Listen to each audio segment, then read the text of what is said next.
curveball meaning sometimes we plan a certain thing, but something unexpected will happen.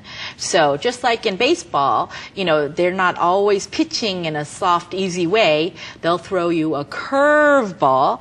갑자기 무슨 일이 또 생길 수 있잖아요. So 기획대로 안 될 수가 있다, right? So basically, you speak Korean, right? I think I do, but can you I'm not explain? that I want to good. hear you explain. Life will throw you a curveball. I mean, you don't have to explain literally, but you can explain to our listeners in Korean. Go ahead. I'll try. 삶이 예상대로 안 갈 수 있으니까 그냥 오는 대로 그냥 열심히 연습하다 보면 답이 나온다고 생각합니다. Very good. I hope that was good. Can you rap that too? You can rap it too. If you were to rap that, how would you put that in a rap? Don't try that out. Yeah, I feel like, every time I watch you, I feel like anytime I want to hear you rap, just pay as you go. Yeah. Well, it's not like that, though. I mean, Yeah. my voice does sound like I rap when I'm talking sometimes, but yeah. Okay, so in this music career in Uptown, I mean, so then let's, take it more, to, then you did Uptown for how long? It was actually about 2 years, 3 years. My contract was 3 years. So after 3 years, then in your music career, did you have to re-sign, or what happened at that time? They wanted, I mean, we were about to re-sign, but what had happened was everybody went their separate ways pretty much. And I don't know if the fans kept up with the history of Uptown, but Uptown, they usually come out with a hit song and then like they rest for a couple years, and I just wanted to keep working, And I left for a while to start on my own projects and finish what I left off at and see if I could do a better job at it. So. Wow. Okay, so then after Uptown, then tell me, bring us back to the timeline of what's going on. Okay, right after Uptown, I took a little breather because they were kind of busy. And after Uptown, actually, a former member, Snacky Chan, me and him got together. We was like, hey, I know we enjoyed the Uptown thing, but let's try something that we like doing, And we actually we put an album together and came out with an album. What was that album? It's called, the group was called New Dynasty. Yeah, and the album title was Body Language. Oh, wow. And most of the tracks on New Dynasty, is it something that you and just the two of you guys put it together? Wow. I mean, we got a lot of help from the underground rappers. Yeah. And a lot of producers helped us. And I mean, we found our own color working together, When people ask you, and I know a lot of, students even in, Hongik University or all these students everywhere, they try to freestyle rap. When they come up to you, they ask you, how do you become a rapper? How do you answer? And a lot of these Korean students, how do you answer? Becoming a rapper, practice. I mean, like any other musician, practice.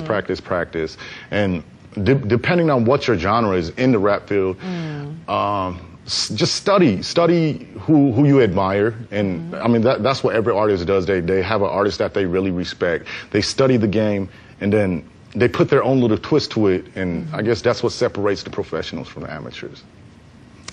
Who were you? I mean, people look up to you now. I know they do. But who were you looking up to? Who was your hero when you were, before your Uptown days and into it? Who was your hero in the entertainment business? Every rapper looks up to a chosen few, and mine was probably Tupac. Oh, Tupac. Yeah.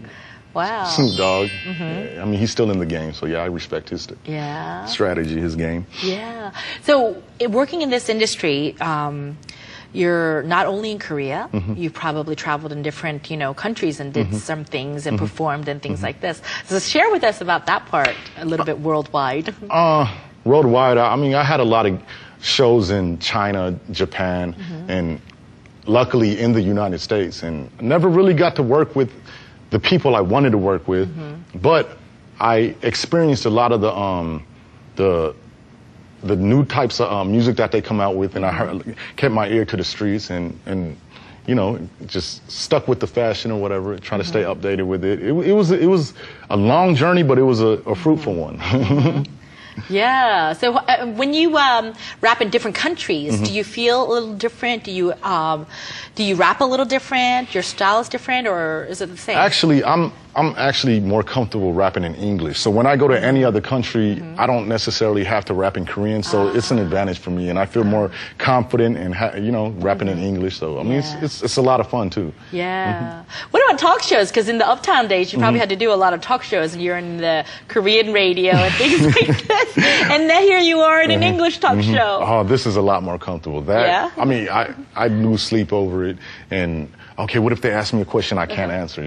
And I mean, I'm pretty sure the editors had a problem with me. But I mean, it was fun. It was a learning experience, and something I had to be prepared for if I wanted to be in the mainstream Korean music. Yeah. How did you learn your Korean? Friends, mostly my mother. Oh.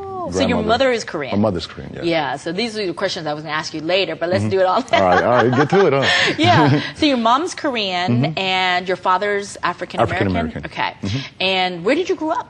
I grew up in Indiana. Well, actually, I'm I don't know if you understand the term, but military brat? Yes. Okay, so... Yeah, explain the military brat, to our listeners, because this is a term we use often, in terms like PK or preacher's kid or military brat and, a household that you grew up and your father was in the military. But explain that to our listeners. I was born into a military family. My father was in the military when I was born. I was actually born in Nuremberg, Germany, and traveled...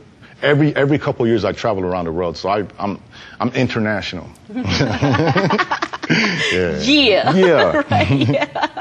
But we have you here in Korea.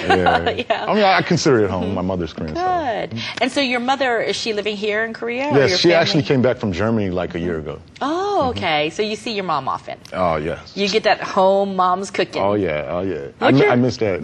What is your favorite dish that your mom cooks?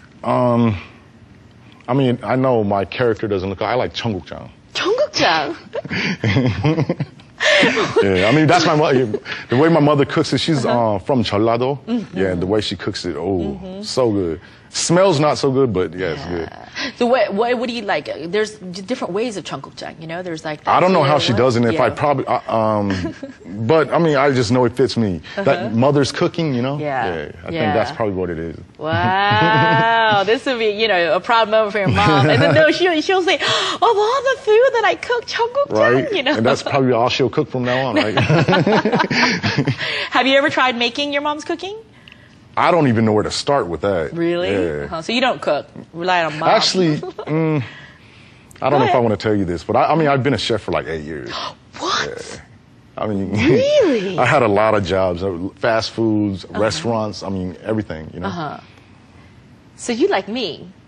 Our pastime, we love to eat. Oh, I love to eat. I love to cook too. I love the guinea pigs,